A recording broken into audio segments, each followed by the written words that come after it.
There will be a wing with my name on it in all the museums of the world! Dude, you're teaching art at the rec center. Calm down. Uncultured trash urchin. 9 a.m., time to let the class in.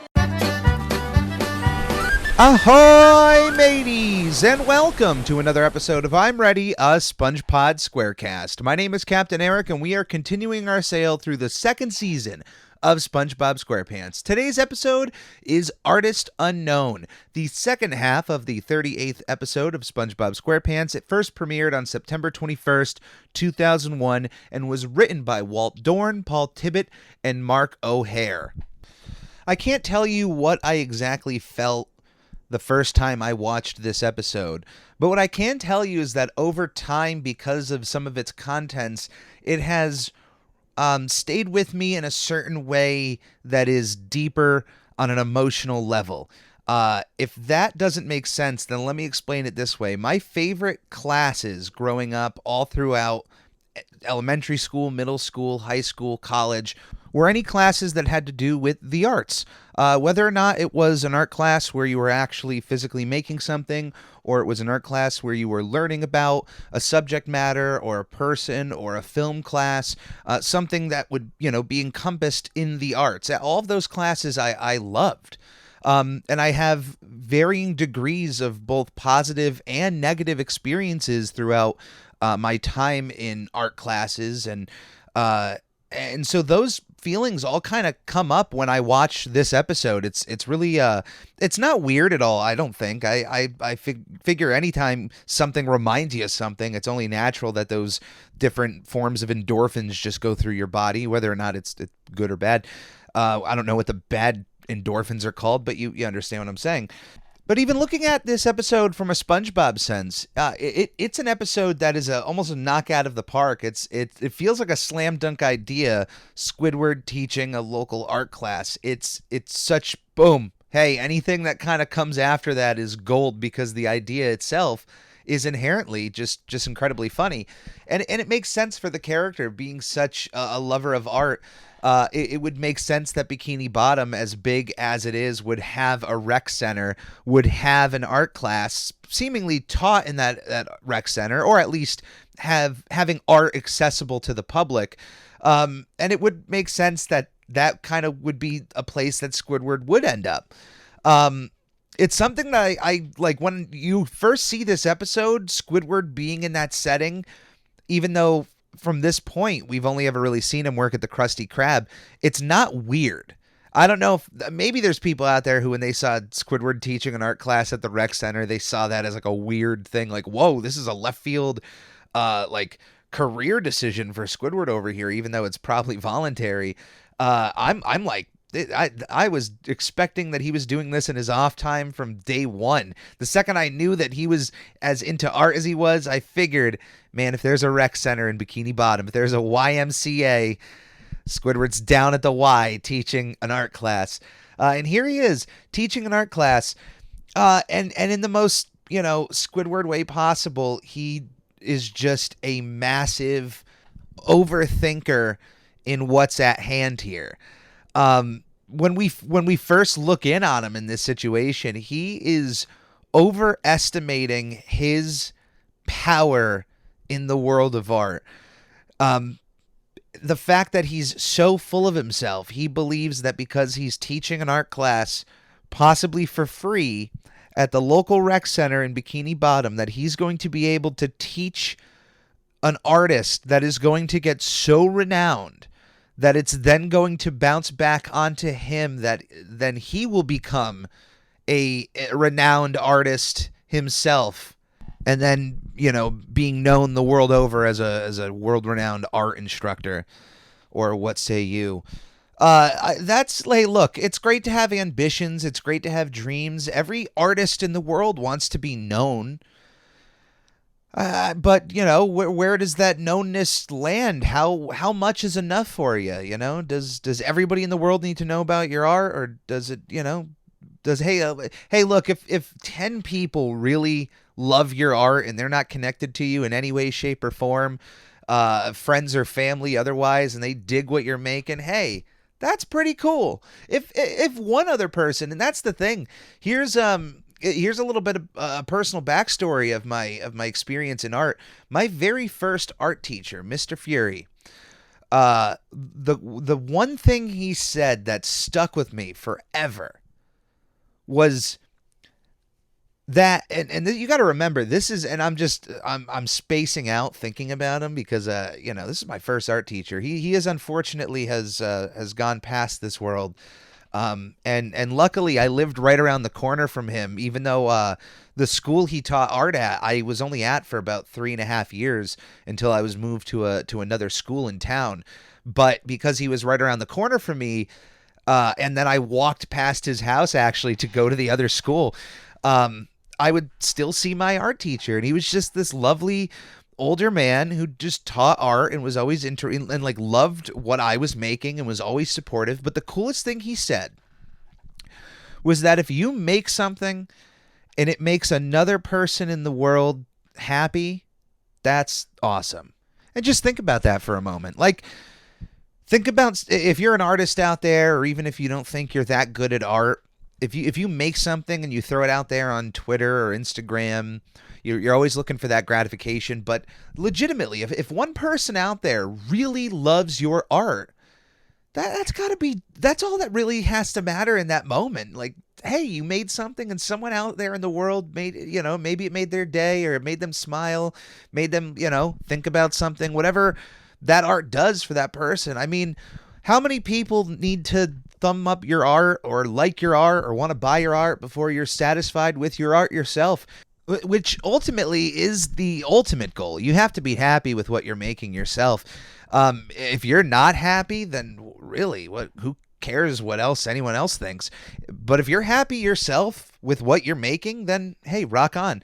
Now, Squidward is very full of himself and his skills, but I think in a way it is very healthy for him as an artist. He thinks of himself very highly, and I got to be honest with you, there are some of his pieces that he's made in the past that I've seen that I genuinely think is pretty impressive, that I think he is a bit underrated. Of course, some other pieces that he's incredibly proud of, I don't think is good, but that's kind of the beauty of art is, like, somebody out there is going to enjoy it. Who that person is, I don't know. But if you don't like a sculpture or a painting or a piece of digital art or what have you, if you don't like it, that's fine. Move on. Continue on to the next piece. But somebody will look at that piece, smile, give it a thumbs up, or whatever internal thoughts that they, where they give it praise. Anyway, we do get this nice gag where there's a lot of people at the door that Squidward thinks is attending his art class, which in fact they are not. They're actually there for cooking class at the rec center, and the only person there for art class is SpongeBob. Of course, now if I was writing this episode, I probably would go overzealous in having both SpongeBob and Patrick both attend this art class, but I am extremely happy that it is just SpongeBob. You get this nice one-on-one interaction between these two in the best way possible. It's in a different world. It's completely in Squidward's comfort zone of an art room, but SpongeBob's chaos being brought in completely disrupts everything, even in the most mundane ways possible. This is the crux of the problem here, where Squidward is so overconfident in his skills and is in full belief that it is because of him that anybody who walks through those doors is going to be gifted, this art form, and they will be able to take that and grow on. Now, to credit, most of the art teachers I have run into in my life did not have that kind of attitude.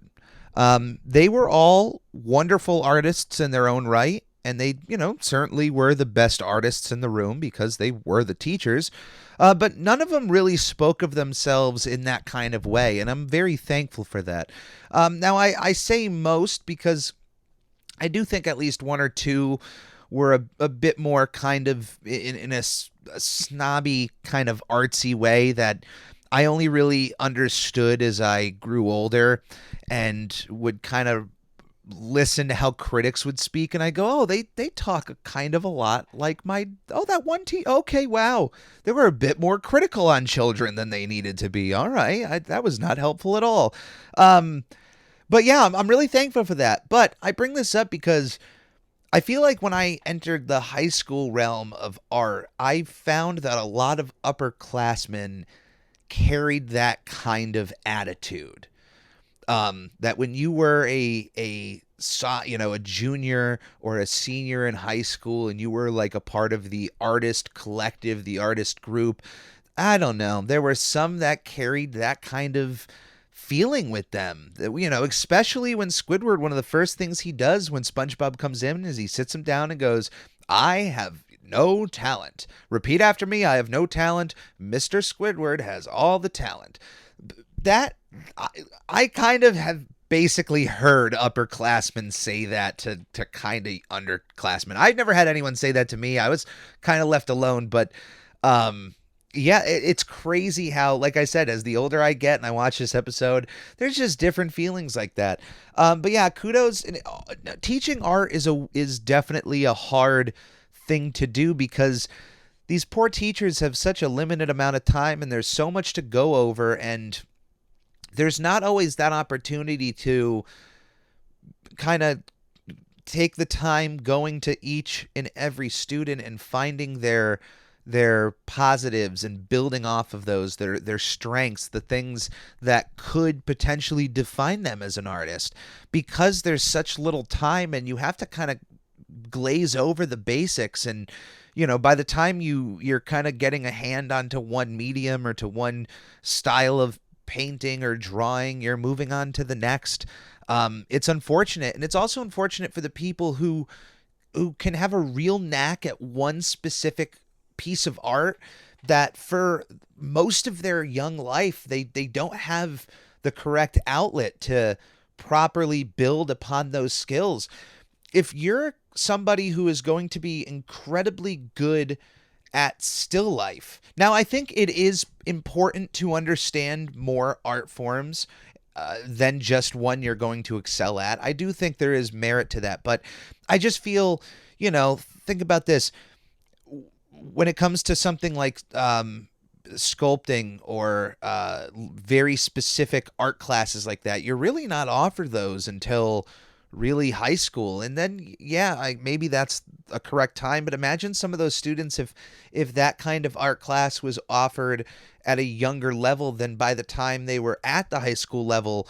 Where would they be as artists at that point if they had access to that kind of stuff? Which honestly is where rec centers, the YMCA, like places like that, places that are not necessarily schools but have extracurricular activities and classes like that, those are vitally important in my opinion. Like doing something like that, and a lot of parents will agree, doing like a sport, doing something outside of school that does have some sort of structure, karate, other like Boy Scouts, like things like that, like all of that is all combined, and the arts is definitely a part of that. So but it's unfortunate that you have to kind of go outside of that realm, that at least in a public school sense, it's not as accessible. But anyway, Squidward wants and desires this life and this admiration that if he was able to just drop his ego for 1 second, he actually would get it. And I'm serious here, because throughout this entire episode, we are just shown time and time again, almost at every turn, that everything Squidward teaches SpongeBob, Squidward doesn't do as well as you would think, and SpongeBob excels at with minimal effort. And in some cases, overachieving levels of effort. For example, Squidward pretty much starts out with the very basic drawing a circle. Draws a circle on the chalkboard, and it is certainly not any circle I've ever seen. He draws more like a blob or a raisin. SpongeBob, on the other hand, has a perfectly drawn circle on his piece of paper that you think, okay, he's got a good knack at drawing circles. No, the process in which SpongeBob got to that circle was in fact starting with a fully detailed face drawing, then erasing the details a bit on the face to reveal what you would build off of a circle to start building a face. Those like starting lines, the mid cross section, the line, the vertical, the horizontal, where the face is going to be. You get to that, and then you just erase more of those lines to get back down to the circle. Literally starts with a masterpiece and then erases it back down to its most basic level just to get a perfect circle. Squidward can't accept the fact that SpongeBob is just naturally this good. And we've seen this kind of interaction before. Think about, this is really kind of the same interaction we saw with the paper. SpongeBob just over excelling at everything with minimal effort, and Squidward being unable to appreciate it until the very last moment. It is a tried and true SpongeBob formula, and it works really in any regard. It's something that'll work 25, 30 years from now if they're still making SpongeBob.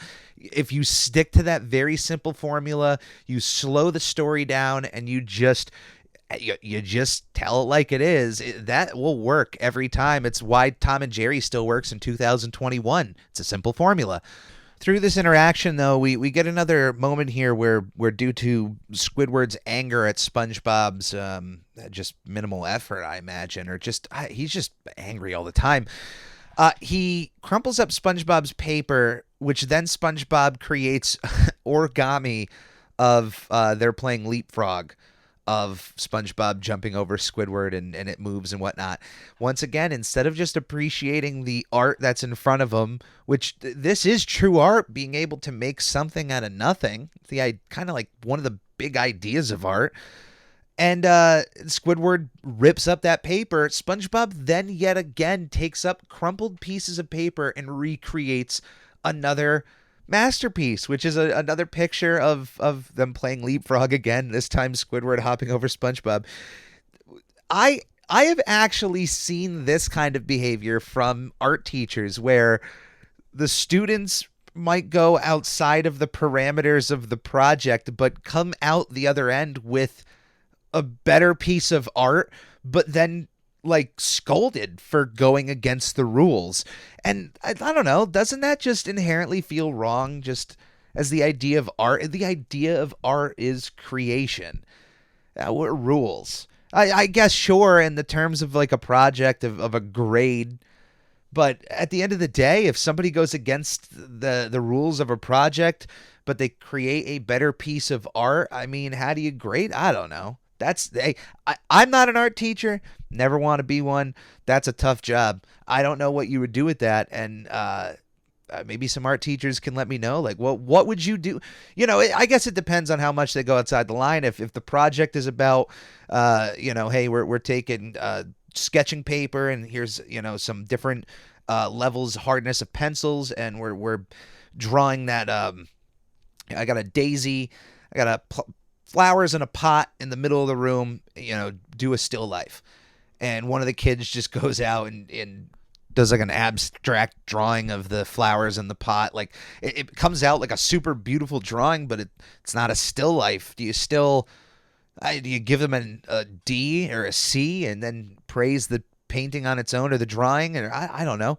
Art teachers, sound off. Let me know what you would do in that situation. I do think it does really depend how much they just go off the rails out of the project. But hey, that's a part of being in art class, though. It's nice to have those parameters, because sometimes when you're forced to do something, you end up taking a skill or something you learn along the way and applying it to later projects. So sometimes it's fun to give yourself those challenges and not always be super free. It's kind of the same argument you can have about Lego.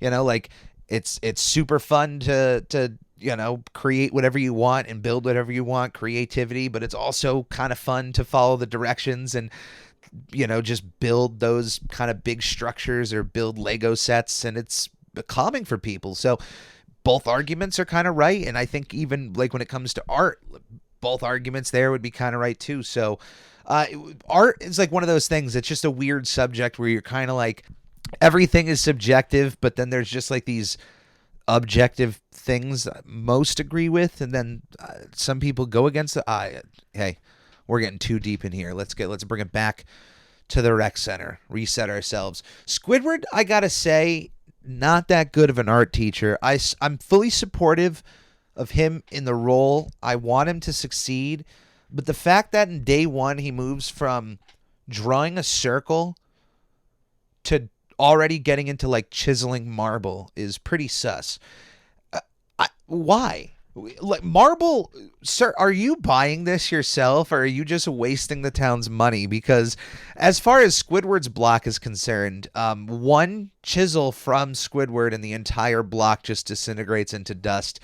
Yet on SpongeBob's end, with one tap, he is able to create a sculpture that is based off of David, the famous sculpture by Michelangelo, the artist, not Ninja Turtle. Another famous artist who is also a Ninja Turtle, Leonardo da Vinci. One of his paintings, the Vitruvian Man, is seen in the background, a parody of that, one of Squidward's like little knockoffs where he's going to put himself kind of in a painting. There's another kind of knockoff of American Gothic in the background here, that famous painting with the farmer and his wife sitting, standing in front of the farm with the pitchfork, and they're like unhappy faces and whatnot. That you'll find that in the background too. Those are nice little nods, obviously, to the world of art here. And back to the David sculpture here, SpongeBob is able to create a masterpiece with one touch of the chisel. So much so that the first thing that Squidward recognizes when he sees this is that it's a masterpiece. Fully recognizes it's a masterpiece.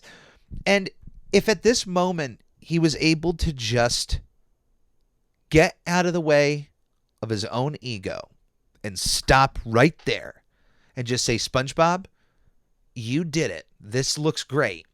SpongeBob's praise of Squidward is already of the highest regard. He's the greatest artist to have ever lived. If Squidward would have just given SpongeBob the praise he deserved right there, SpongeBob would have echoed the praise of Squidward everywhere he went, because as soon as we know it, art curator, seller, critic, buyer Monty P. Moneybags is in front of this sculpture and pronounces it as one of the most beautiful pieces of art he has ever seen, and that the artist is a genius. If Squidward would have just stopped and just right there let it go, not only probably would SpongeBob would have shared the money he would have made from that piece of art with Squidward, but he would have done what Squidward wanted all along. That is the real irony of this episode. It's very sad that here we are. And here's the crazy thing, is that there's actually a second moment where Squidward can still achieve his dreams, but just truly chooses not to. But we'll get there. We actually skipped a little bit because of his inability of accepting SpongeBob as a good artist. Accepting that SpongeBob just has this innate magical power to be really good at things he has no business being good at. He really puts SpongeBob down. He yells at SpongeBob. He's upset at him for not following the directions, not following the rules, and apparently not making a good enough nose on the statue, because Squidward has to add a Squidward-like nose to literally everything he draws. He is infatuated with his nose. SpongeBob does not take this information lightly. He is very upset with himself that he could be this bad at art or not understand enough of Squidward's teachings, that he keeps breaking the rules. So much so that as he's crawling away in sadness, he doesn't even feel like he deserves to touch the doors of Squidward's art school, which is when we get Monty P. Moneybags bursting through the door, sending SpongeBob out of the window into the dumpster, and then on his way all the way to the Bikini Bottom dump. So we do get this interaction of Monty showing up, ready to purchase some fine art. Squidward going, well, I'm an artist. I'm going to show you some of the best art in the world. He shows off a few paintings, one of which is the debut of one of Squidward's most famous paintings, Bold and Brash, a painting that I have not only hanging in my living room, I have it hanging in my bathroom, and I also have a blanket. Kudos to Hot Topic for. There's just something about it. I love that it's just this beloved Squidward painting. It's his Mona Lisa. It's his masterpiece, in my opinion, at least. There's something about it that just rings so true. But yeah, we get the debut, Bold and Brash. Now Monty P. Moneybags doesn't see the money in Bold and Brash. He might not know that it's an incredibly popular painting here up on land. But I think the janitor here knows about the worth of this painting, because as soon as it's pretty much called trash, he takes it away and just gets out of there. The janitor, of which I got to give kudos to, I forgot to mention, is Squidward was having this massive moment that he's going to be like basically the world's most well-renowned artist ever of all time. The janitor kind of comes in out of frame and is just like, dude, you're teaching art at the rec center. Like, he really brings him back down to earth. But I think that I'm just going to say that I think that janitor knew that Bold and Brash was going to be a popular painting and took it away. But yeah, Monty wants nothing to do with anything that Squidward has created. But when he gets a look at SpongeBob's sculpture, and then of course takes off Squidward's added on nose, he gushes over this sculpture as being the greatest of all time. This is just the greatest piece of art. It's a masterpiece. Whoever made this is a genius. Squidward at this moment could just say that he taught the genius that created this statue and then gone and got SpongeBob, apologized to him. Hey, SpongeBob, and I stared at your statue for a little bit longer and I decided it absolutely is a masterpiece, and so much, in fact, that I called an art critic to come over. He's going to buy it.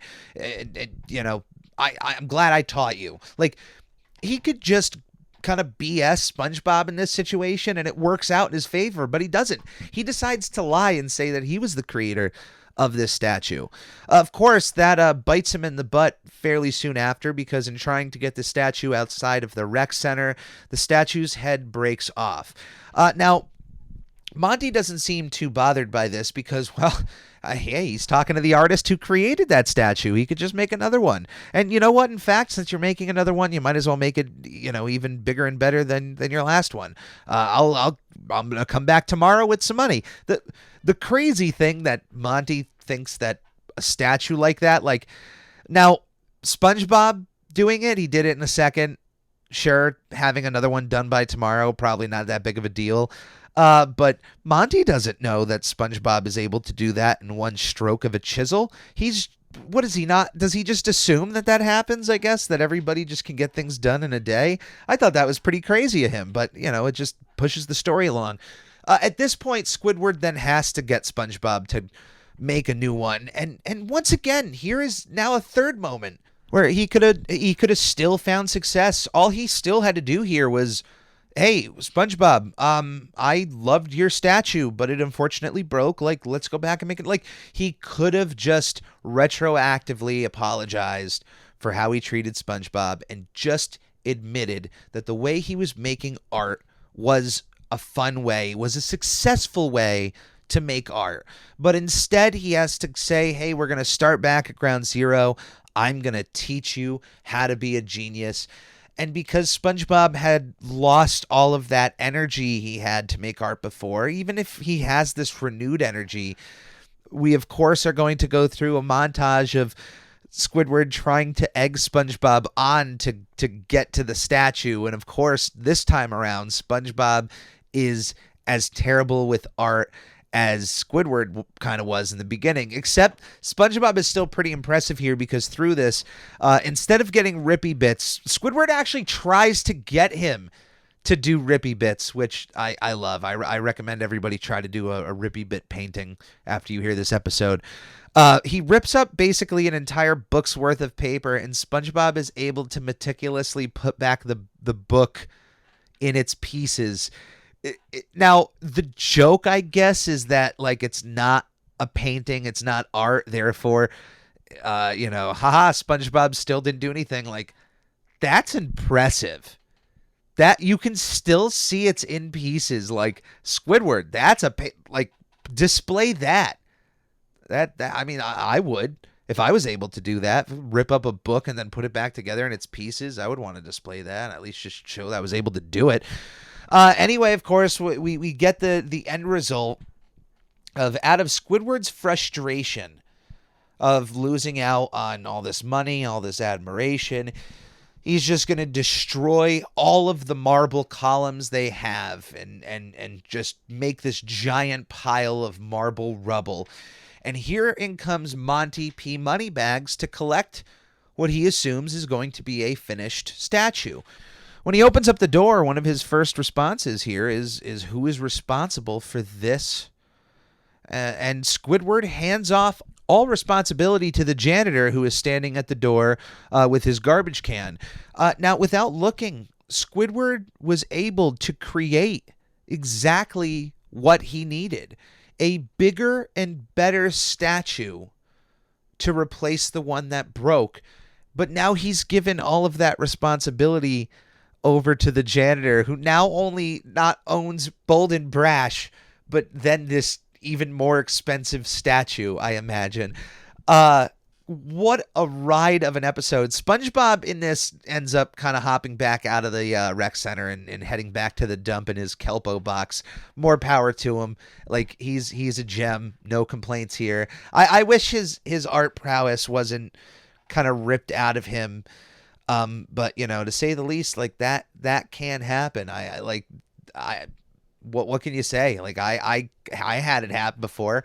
I was really into drawing cartoons and animation, and my one problem, I admit, going through art was that I really had to be interested in the subject of whatever I was asked to paint or draw, and if I wasn't into it, it wasn't my best work.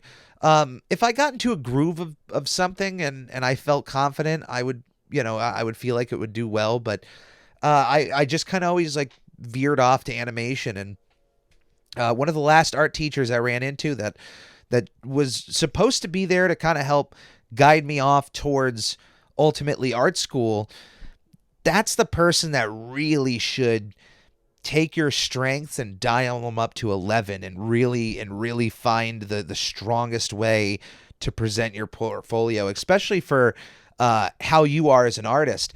That person wasn't a cartoon fan, wasn't an animation fan. So the easiest way I can explain it was, it's like arriving to going to a music class, and the music teacher, even though they're like, yeah, I'm into all genres of music, but I really like jazz.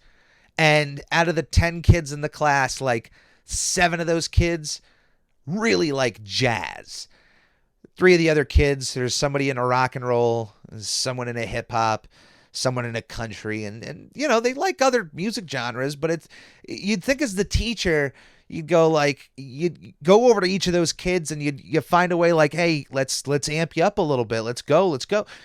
No, I'm just here for jazz. It's not really that helpful. And especially on the step before art school, that's kind of where I decided to just not pursue art really as a end all be all of my career. I certainly have stayed and remained an artist, and I try to draw as much as I can and whatnot. And a lot of the art you see on my channels and whatnot have been things I've done both digitally and in some cases starting it as like a physical drawing before then moving on to like an iPad or even Photoshop. So once again, like, find your strengths, and if you do find yourself in a situation where somebody isn't helping to push your strengths, just find someone else who will. You will find somebody out there. Like, sometimes you might have to do work, and trust me, it's a shame that it's not the person that's kind of handed to you, but there's going to be somebody out there. Like, if you have the passion enough for what you want to excel in, that one medium, you will find the aid, either, you know, through online means, in person. They're out there, trust me.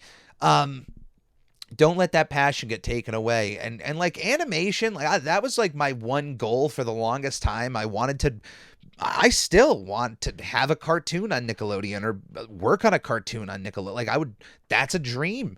hey, that's something I would love to do. So that flame is still ongoing, but I kind of more broadened things after high school, just on like what I could possibly do in this world, and didn't just narrow it down to one. Kudos to those who stayed narrow on that and stayed focused with it and who are doing it to this day. If you're out there listening, like, I applaud you. Congratulations. Like, kudos to all of you who have made it. But here we have Artist Unknown. It wasn't a lot of background information to talk about with this episode. Of course, we covered the references to the Michelangelo and Leonardo paintings. I really dig this episode, even after all these years, and even all of the conversations that can come from it with its subject matter. And even, I mean, we didn't even touch upon the whole idea of just like selling art and what constitutes, like, you know, the value of something. Hey, something is only worth what someone else is willing to pay for it. That is what it is. The world renowned. That's Commerce 101. And when it comes to art, if you think you have $1 million painting and you have the tag sale on it, $1 million, you can say it is, but it's only $1 million painting when someone is willing to pay $1 million for it. You can ask whatever you want for your art, but it only is going to be worth that money when someone decides that dollar value at first, and then from then on, it could fluctuate. They could resell it for less than what they paid for, or it could sell for more. That's just, hey, that's collecting. That's the world. That's pretty much anything you look around you. That's the idea. Like, you bought something from the store. If it was $5, you decide, yeah, they said it was worth $5, and you decided, yep, it's worth $5 and I paid for it. And the same kind of constitutes with art. And when no one has purchased something before, it can be a little scary to spend money on something. But once again, if you're ever perusing a craft fair or tag sales, you come across a piece of art that you like, if the asking price of it is not unreasonable to you, buy it. At the end of the day, you should just surround yourself around things that make you smile, pieces of art that maybe make you think or have meaning to you. Sculptures, doesn't have to be paintings, it could be drawings. Art is just beautiful. Make art, make others smile. That's all I can really tell you to do. Make something that can make somebody else smile out there, even if it's one person. Don't ever get discouraged over it not being a certain amount. Hey, if you reach 999 people out there, don't get discouraged that it's at 1,000. You should be happy that there's 989 other people who really dig your stuff. Like, every single person out there is important, and their opinion matters. And if even one single person out there digs what you make, well, then that's awesome. And that is this week of the Squarecast. If you like what we do over here, what I do over here, please consider liking, subscribing, sharing my content, anything that you do. If it's anything past pressing the play button on whatever service you're listening to this on, then it is much appreciated. I'm on my end. So thank you for listening, and we'll see you here next week. Oh well, back to the dump. To the dump, to the dump, to the dump, dump, dump, to the dump, to the dump, to the dump, dump, dump.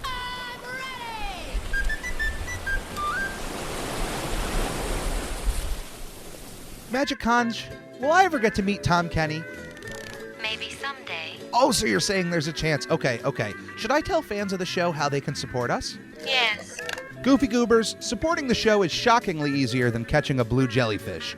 Right from our anchor page, anchor.fm/SpongePod, you can find links to all of our social media and a support button if you happen to have a few extra clams. Also follow us on twitch.tv/SpongeBobPodcast, where it's not only the official home to our sister show, Video Bob Game Pants, it's also where I stream live drawings of various Nickelodeon characters and host the opportunity for commissions and giveaways. Lastly, the official merchandise store is now open at redbubble.com/people/SpongePod, where various designs will be uploaded inspired by our show, including our official logo, which is now available on a multitude of products like t-shirts, stickers, duvet covers, and even a shower curtain. This is a podcast by a fan, for fans, and will always be fan-driven. Any way you see fit on supporting our show is much appreciated. Thank you and enjoy.